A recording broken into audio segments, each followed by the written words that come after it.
नमस्कार, आदाब, सत श्री अकाल, जय भीम, जोहार। मेरा नाम है नवीन कुमार। ये सूचना देख रहे हैं आप। द वायर एक वेबसाइट है। उसने दावा किया है कि उसके एक्सेस को ब्लॉक कर दिया गया है। सुबह से ही उसके बहुत सारे रीडर्स जो देश और दुनिया के अलग अलग हिस्सों में हैं, द वायर ने दावा किया कि उन्हें सूचना मिली कि वो उसको नहीं देख पा रहे हैं, उसको एक्सेस नहीं कर पा रहे हैं। और इसके बाद द वायर ने एक बयान जारी किया कि ये ब्लैटेंट वायलेशन है, एक सीधा सीधा उल्लंघन है स्थापित मूल्यों का और संविधान प्रदत्त अधिकारों का, और हम इसका विरोध करते हैं। तो द वायर की इस सूचना के बाद लगातार मेरे पास फोन, मैसेज, कॉल आ रहे हैं शुभचिंतकों के, साथियों के, कि आर्टिकल 19 इंडिया कब बंद होने जा रहा है। वो पूछ रहे हैं कि क्या आर्टिकल 19 इंडिया पर भी कोई खतरा है, कोई पाबंदी लगने वाली है, क्या इस चैनल को मिटाया जा सकता है, क्या भविष्य है आर्टिकल 19 इंडिया का। मुझे नहीं पता कि आर्टिकल 19 इंडिया और ऐसे तमाम चैनलों का भविष्य क्या है, लेकिन इतना पता है कि हम सच की तरफ खड़े हैं। इतना पता है कि हम लोकतंत्र की तरफ खड़े हैं, हम संविधान की तरफ खड़े हैं, हम मनुष्यता की तरफ खड़े हैं, हम समानता की तरफ खड़े हैं। हम हर उस सिद्धांत की तरफदारी करेंगे जो सिद्धांत मानवता को ऊंचा करते हैं, गरिमा को आगे बढ़ाते हैं। और इसलिए ये वक्त बहुत चिंता करने का है, और चिंता इस बात की नहीं होनी चाहिए कि आर्टिकल 19 इंडिया का क्या होगा। चिंता इस बात की नहीं होनी चाहिए कि द वायर का क्या होगा। चिंता इस बात की नहीं होनी चाहिए कि ऐसे संस्थानों और प्लेटफॉर्म्स और व्यक्तियों का क्या होगा जो लोकतंत्र, संविधान और मनुष्यता की लड़ाई लड़ रहे हैं। चिंता इस बात की होनी चाहिए कि संविधान के उन मूल्यों का क्या होगा जिनके आधार पर आइडिया ऑफ इंडिया बनता है, भारत नाम का एक विचार खड़ा होता है, जिसके आधार पर मनुष्यता, समता, न्याय और भाईचारे को बुलंदी के साथ, हम गर्व के साथ स्वीकार करते हैं, और न केवल स्वीकार करते हैं बल्कि उसे आगे ले जाने की कोशिश करते हैं। वायर ने सूचित किया है, इसी तरीके की बात की है कि वायर पर जो हमला हुआ है, मैं इसको हमला कह रहा हूं, ये जो हमला है वो संविधान के मूल्यों पर हमला है। हम सब जानते हैं कि देश एक कठिन परिस्थिति में है, लेकिन द वायर ही क्यों, 4 PM ही क्यों, पुण्य प्रसून ही क्यों, या ऐसे व्यक्ति या संस्थान ही क्यों। हम देख रहे हैं कि टेलीविजन के चैनल लगातार फेक न्यूज़ फैला रहे हैं। किरण रिजिजू का एक ट्वीट हमने देखा जिसमें उन्होंने पाकिस्तान के एक शहर पर भारतीय सेना के कब्जे की खबर दी है। निश्चित तौर पर उन्होंने ये खबर किसी टीवी चैनल के हवाले से दी होगी, और मोहम्मद जुबैर ने कहा कि ये गलत है।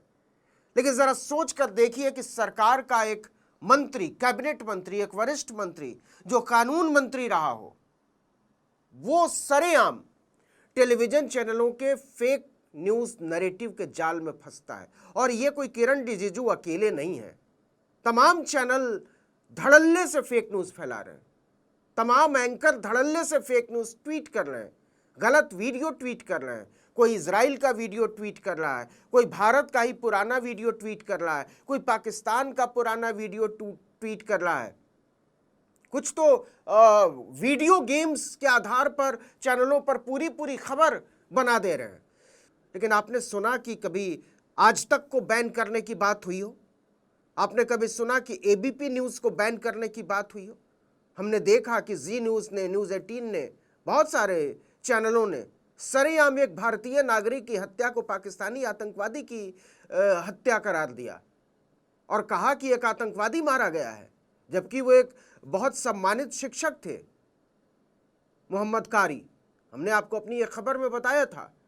लेकिन फेक न्यूज़ सरेआम फैला रहे चैनलों से किसी को कोई दिक्कत नहीं है, उन एंकरों से कोई दिक्कत नहीं है जो सरेआम चाहते हैं कि इस देश में एक नफरत का माहौल बने। लड़ाई सरहद के पार जो हो रही है, वो सेना लड़ रही है, उस पर हमें पूरा एतबार है। पूरा देश एक सुर में भारत की सेना के साथ मजबूती के साथ खड़ा है।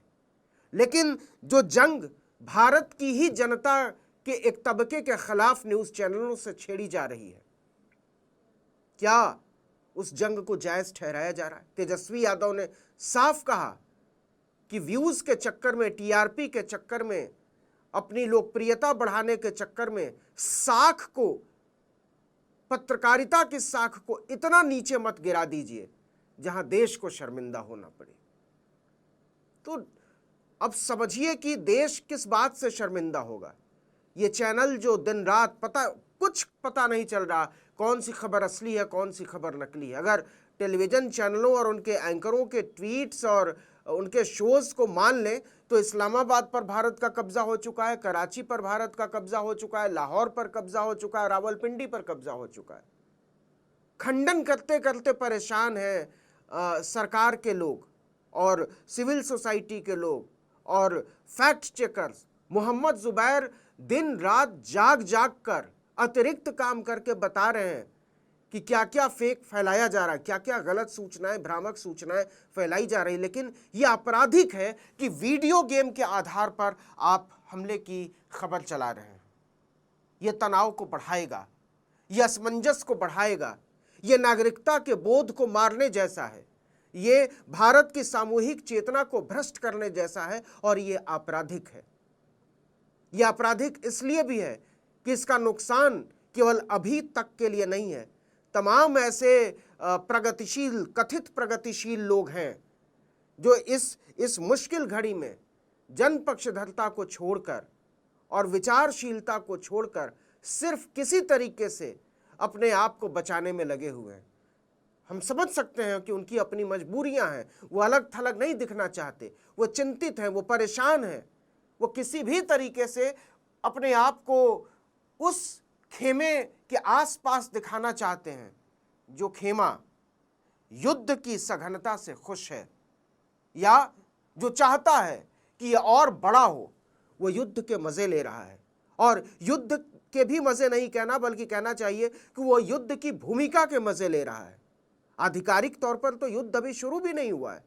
भारत ने आधिकारिक तौर पर केवल इतना कहा है कि हम पाकिस्तान के आतंकवादी हमलों पर, आतंकवादी अड्डों पर हमला कर रहे हैं और अपने बचाव में जहां हो पा रहा है, हम अपनी सुरक्षा में, हम अपनी संप्रभुता की रक्षा कर रहे हैं।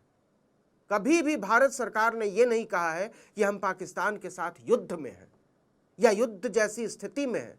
हमें सिर्फ तैयार रहने को कहा गया है आपात स्थितियों के लिए। भारतीय सेना जो भी करेगी उस पर हमें पूरा एतबार है।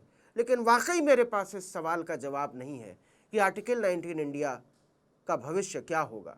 क्या आर्टिकल 19 इंडिया भी बंद हो जाएगा द वायर की तरह, या 4 PM की तरह उसका हाल होगा? या ऐसे केवल आर्टिकल 19 इंडिया की भी बात नहीं है, ऐसे तमाम व्यक्तियों, संस्थानों और इंडिपेंडेंट प्लेटफॉर्म्स की बात है। तो जरा सोचिए और समझिए कि आखिर वो कौन सी वजह है कि सरकार को फेक न्यूज़ फैलाने वाले एंकरों से कोई दिक्कत नहीं है, टेलीविज़न चैनलों से कोई दिक्कत नहीं है, उन टेलीविज़न चैनलों के यूट्यूब चैनलों से कोई दिक्कत नहीं है, उनके ट्विटर हैंडल से कोई दिक्कत नहीं है। दिक्कत होती है उन लोगों से जो बता रहे हैं कि पत्रकारिता के मूल्यों के दायरे में एक संवेदनशील समय की रिपोर्टिंग कैसे की जानी चाहिए, उसकी सूचनाएं कैसे दी जानी चाहिए, नागरिकों को संबोधित कैसे किया जाना चाहिए और कैसे एक बेहद नाजुक वक्त में नागरिकता के बोध को बचाया जाना चाहिए। तो आपसे अनुरोध है कि संयम रखिए।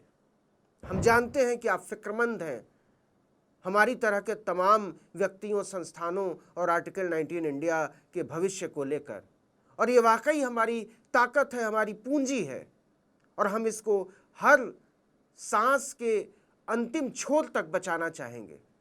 हम आपको यकीन दिलाना चाहते हैं इस वीडियो के ज़रिए कि समता, न्याय और बंधुत्व के सिद्धांत में हमारी लड़ाई निरंतर जारी रहेगी, चाहे इसका अंजाम कुछ भी हो। हम नहीं जानते कि क्या होगा कल को, लेकिन हम इतना जानते हैं कि जब तक संभव है हम संविधान के मूल्यों के साथ किसी भी शर्त पर, किसी भी वजह से, किसी भी जोखिम के कारण कोई समझौता नहीं करेंगे, नहीं करेंगे, नहीं करेंगे। नमस्कार।